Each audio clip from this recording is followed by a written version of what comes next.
Alright guys, what's up? New video here, and we have not much to do left. All we gotta do basically is bleed the clutch, fix the fuel leak, install the oil cooler system. If you guys didn't see in the last video, my oil cooler was not hooked up because my oil cooler was not here yet, but luckily my awesome sponsor True Focus Fab has sent another oil cooler to us.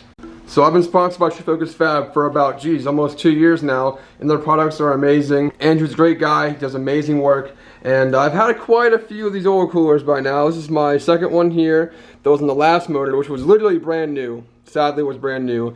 And you can clean these out and run them again, but like with my luck right now, I'm not testing my luck. I tried to clean it to see what was in there, and it was full of bearing material, full of metal, full of shavings, full of crap, and I just could not risk it. So, nicely enough, Andrew from True Focus Fab, my amazing sponsor, has sent me another oil cooler.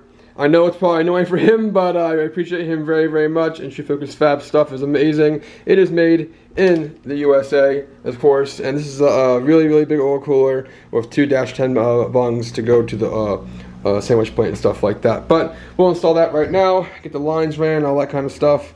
I'll probably do the lines tomorrow, to be honest, it's late, but we gotta figure out some other stuff. The fuel leak we're fixing right now is in the back. It was coming from the top hat. The top hat was leaking really bad, even though the bolts were tight. They somehow built pressure. I don't know what's going on, but there's definitely a leak. I think there's a leak from the line and the top hat because that thing was spraying, as you can see. You agree? Yep. Yeah, it was pretty bad. But so now we'll get the oil cooler installed, and then we will get the rest of the car figured out. All right, oil cooler going in. Once again, it's my third one, but again, when you guys blow motors, I would definitely recommend, if you can afford it, to get another oil cooler. Do not run the same one because you can run into many issues. Sometimes if it's not too bad of a loss, you can get away with cleaning it, but mine has so much material in the oil cooler, I just couldn't risk it. That's another factor of me having to worry about something else that can have a catastrophe happen, so I did not want to do that. Alright guys, so I do have a new sponsor, and it is Funk Motorsports. They make awesome heat management stuff, and I love that stuff. I've become obsessed with heat management and wrap and turbo blankets and all that kind of stuff, and they make wastegate blankets. I thought that was really cool. So hit them up, and they sent me some awesome stuff. Okay, so here's all the new Funk heat management stuff. Here's some heat wrap, some for the AN lines or any kind of lines you want to use them for. Here's my wastegate blanket, which is pretty cool. No one really runs these, but I thought it was cool, so I'm going to run it to save some heat and make sure it's all good down there. And then now I got another turbo blanket because my other one I gave to Randy, well, sold to Randy because he needed it, and I got another one of those. But so this is a GTX 30 series heat blanket, turbo blanket. It's going to be really, really nice. It's going to look awesome. The finish is really cool. It's titanium, super high quality, super nice stuff, and it's awesome so far. So I'll put this in the car in a second, see how it looks. I got some catalogs right here of all their stuff. Go check them out. They're awesome guys. They're out of the UK. They're trying to brand themselves more in the US, so I'll be using their stuff from now on. I'm very excited to continue on with these guys. So super awesome people, awesome products, and yeah, let's go get this thing on the car. But real quick, I do have a lot of AN lines, so I'm going to probably need more of this stuff from them. So right now I can probably only install the turbo blanket and the wastegate blanket tonight. Honestly, I can't really do much because this is a little bit. I'm just going to try it out in some small lines, see how it works, and then probably get more from them, and then continue on from there. But for now, it's the turbo blanket and the wastegate blanket. Alrighty, so I just opened the turbo blanket, and this thing is freaking awesome. This padding in this and the heat stuff in here is absolutely thick and crazy. I've never seen a turbo blanket this thick of heat stuff. Have you ever seen it before? I've never seen something that thick on a turbo blanket in my life. Jesus, that's sick. So I don't have a torch with me, or else I'd show you guys. What they usually do on their marketing videos, they have a torch and they just lay a torch on here for a while, and literally you don't even feel it on the other side, which is pretty impressive, which is really freaking cool to me. So this stuff is super nice. It looks awesome, super well developed, and it looks so good. So let's get it on the car. I'll get all these lines out of the way and get this thing on there.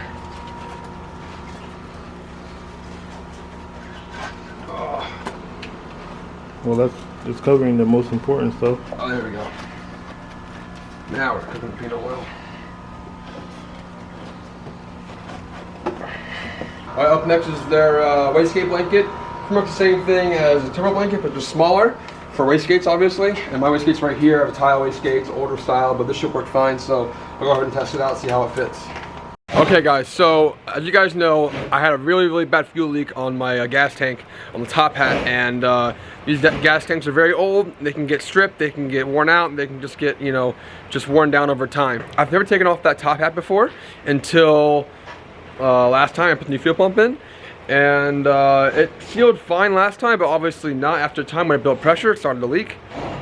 So we tried to fix the whole, you know, top hat thing with new O-ring and better bolts and all that kind of stuff, but like it just would not sit tight enough because the threads were stripped out. There wasn't enough strength to sandwich down the top hat to the tank, and it was leaking, seeping out of the top hat every single time we start the car. We tried it like 4 different times, different seals, bunch of different stuff, and we just could not get it to work, and I'm not going to risk it.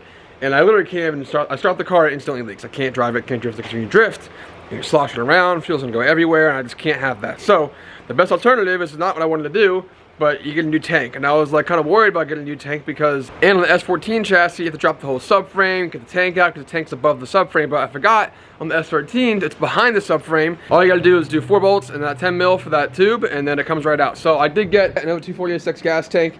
They're kind of, you can find it anywhere really, but MT actually had one of these out of the shop, and I went and got that from him. And hopefully we are going to make this work this time, because I am not going to deal with this again, because it's really annoying, and I'm praying to God this thing seals. But I swear to God if it doesn't, I don't know what I'm going to do, because it's not going to work. And I don't feel like doing a fuel cell. Klutch Kickers is in a day, and we need to go get tuned on the dyno right now. So yeah. So the tank's coming out right now. It's got one more bolt, I'm pretty sure, and it'll be out. And we'll be good to go for the next tank. Alright, gas tank is out. If you guys, what I was trying to explain to you is that these bolts were completely just old and kind of stripped from the previous owner, I think. And we did not get enough pressure or strength to hold this down without anything seeping out. It was not sandwiching the top hat to the tank enough because there wasn't enough threads to get it fully tight. And that's a big problem. It builds pressure in there, and we can't have that. You can't have any fuel leaks because it's very dangerous. And it can also blow the engine again, so I'm not going to do that. So, now what we're going to do is pull this top hat off and then put this top hat on the other gas tank. Swap the other gas tank in, and we should be good to go. Got the next tank going in. Same OEM tank, just with actual threads. You know, sandwich it down, so hopefully it works now. I don't know. It should work. I'm praying to God it works. So, here we go. Okay, so not only was the tank an issue, but the main issue, we both had a blonde moment. The fuel line from the pump inside the tank going to the nipple to run to the line to go to the motor, the clamp was loose and was spraying fuel directly right up to the top hat and spraying out. I know, I didn't think about it, but it's stupid and shit like that. They can either lose your motor or you can just have dumb issues like this. But my previous tank was already kind of with the threads because they were old and they were kind of threaded out, and we didn't have enough pressure to clamp it down. But now we have a new tank, we fixed the issue, and we're good to go. So now the car is officially freaking done to go to the dyno. So thank the Lord, that was over this fuel leak. Alright, it's time to load her up. Let's start her up and get her on the trailer.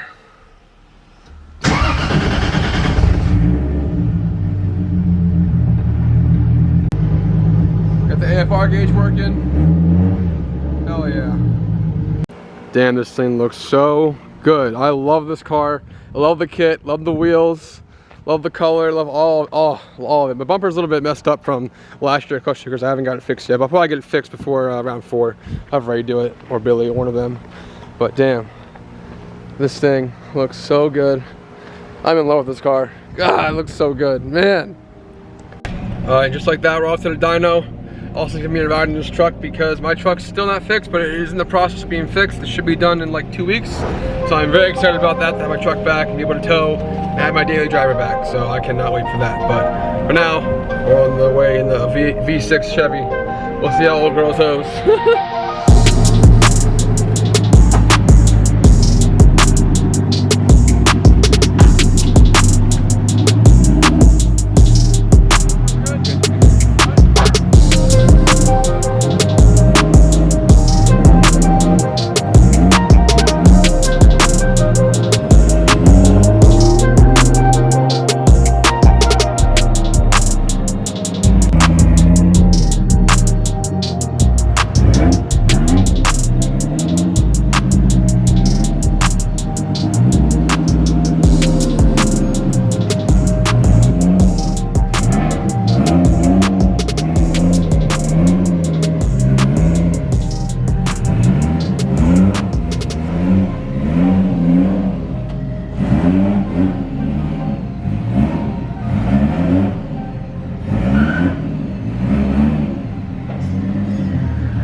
again as always.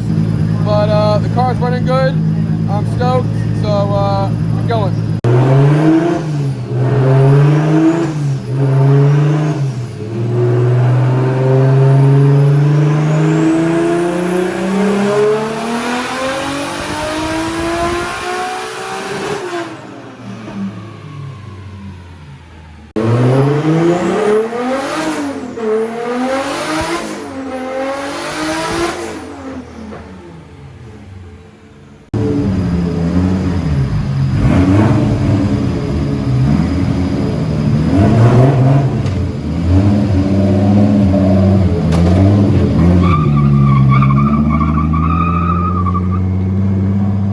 Alright you guys, so it's the next day and it's time to load for Klutch Kickers, and the car is on the trailer the night before, once again loaded, prepped, and ready to go. I got it aligned today, tuned yesterday. I'm super stoked about that, and it's ready to go. But as you guys know, I've had some truck issues the past few months, and my truck is being fixed right now. It's just not done yet, waiting for some more parts to come in. It'll be done at the end of the month. But so Klutch Kickers is 5 hours away, 6 hours away.